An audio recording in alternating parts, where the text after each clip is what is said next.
Hello again, it's Darren from Invest Your Income. Welcome back to the channel. Good little result on the flipping the account, 141 pips on pound Aussie dollar. Just closed that position out. It's on the 4-hour chart, as you can see, as usual. You can see I came out a touch early from the high, but very nice profit again. I could have possibly stayed in a bit longer. Just my indicators were suggesting it might be running out. It probably will run up higher. But I don't concern myself with that because I've got the results I wanted to have that one. So that was very nice again.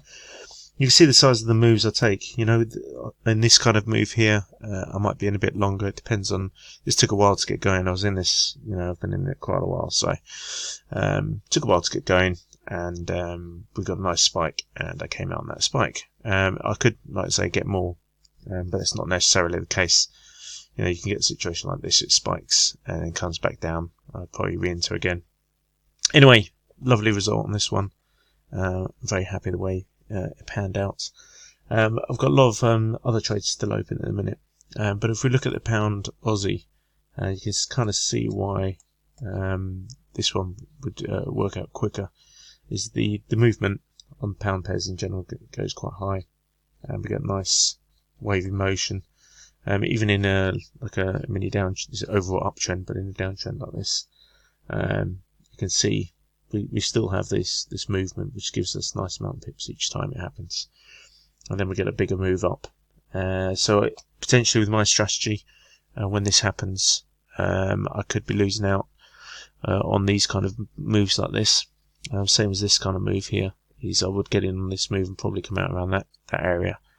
And then wait for a decent reversal. In this situation here, we've got an uptrend. You can see where my lines are going. This is broken out and it's going upwards.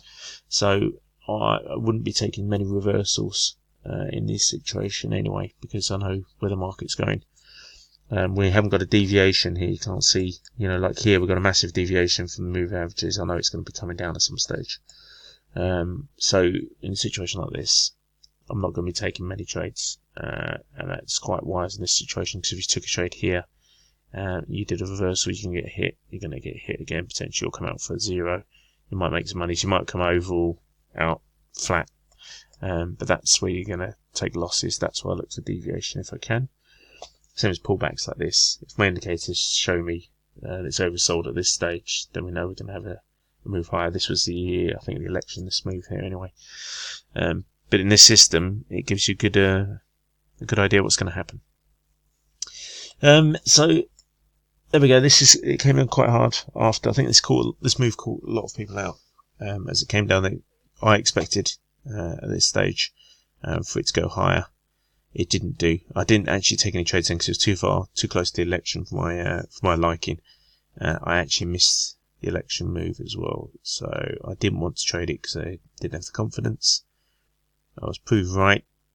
Does that mean I would have been right either way? I don't know, but I didn't trade that because it's political. So, but in any case, if I had taken a trade there, you can see it would have come up, taken that out for 0 probably.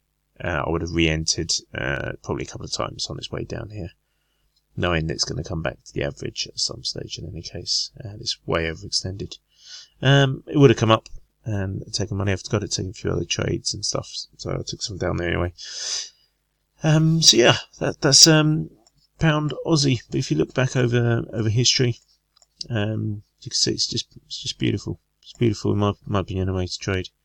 Makes things so simple. It takes all the stress out of it. So it's more the moves like this and kind of this move here where it causes more challenges. You just got to stick with your system, and it comes in the long run in any case.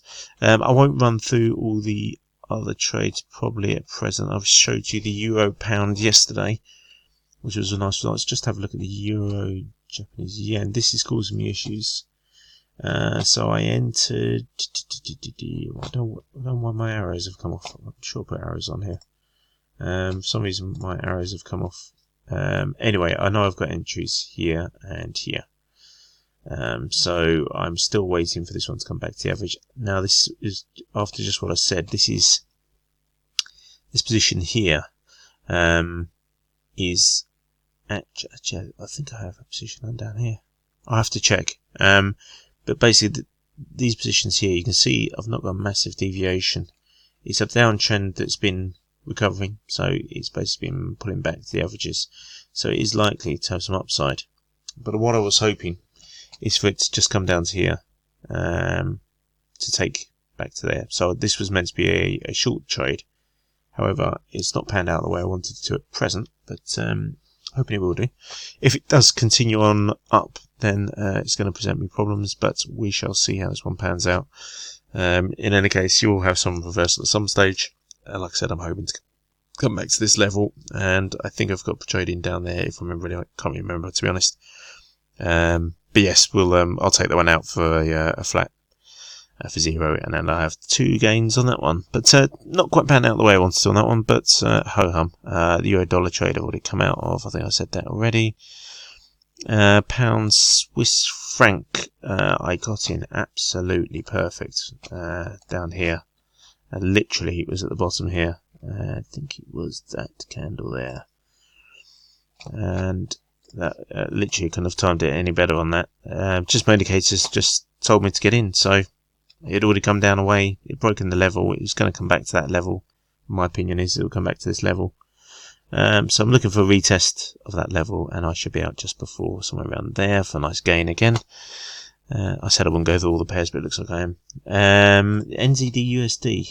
Right. This was pants. This is, I had several positions on it. I think I had his position on each one of these spikes down. I took it out. This came out for 0, and these came out for tiny profit. I don't really like the pair. Never have done. But yeah, I came out for a small profit. That's fine. It's profit. So, US dollar CAD. I've got to go over all my trades are posted. Now, this is NZD, so USD JPY, yeah.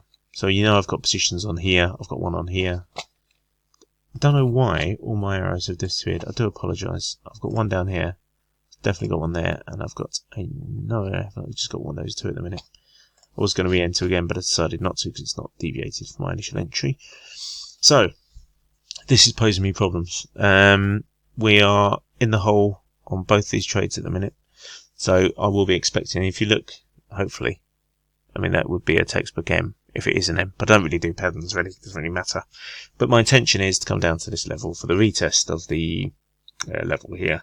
Now, this level's clearly been broken, which is why I entered there to come back. We're above the moving average, got deviation from that, both the moving averages. So I'm expecting it to come down, and so I'll be looking to get out just above there, probably somewhere around 109.75, something like that. Just to form the M there anyway would be nice if it is textbook. And this will be a slight loss on that trade. This trade will be a big win, well, not big win, but relatively decent win. It's actually not many pips at all. And this one, obviously I scale depending on the pair, so they're not all the same.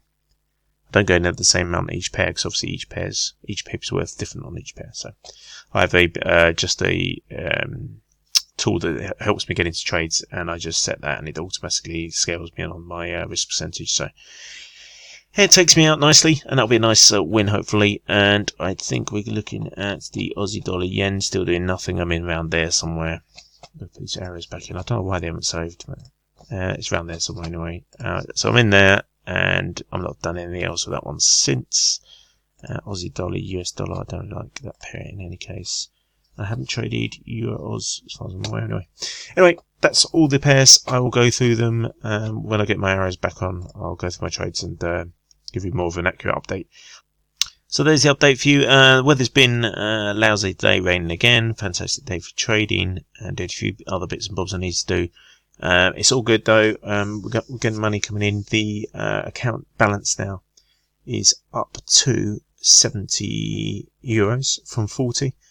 So I'm approaching the 100%, which is great, and that will be a nice little result. We'll get to 100%, and then we're going to go on from there. Just going to keep plugging away, keep increasing it over time, and hopefully we'll be able to show you the all the results anyway when I start to get some results in. Okay, take care of yourselves, have a lovely weekend, and I will talk to you in the near future. Take care.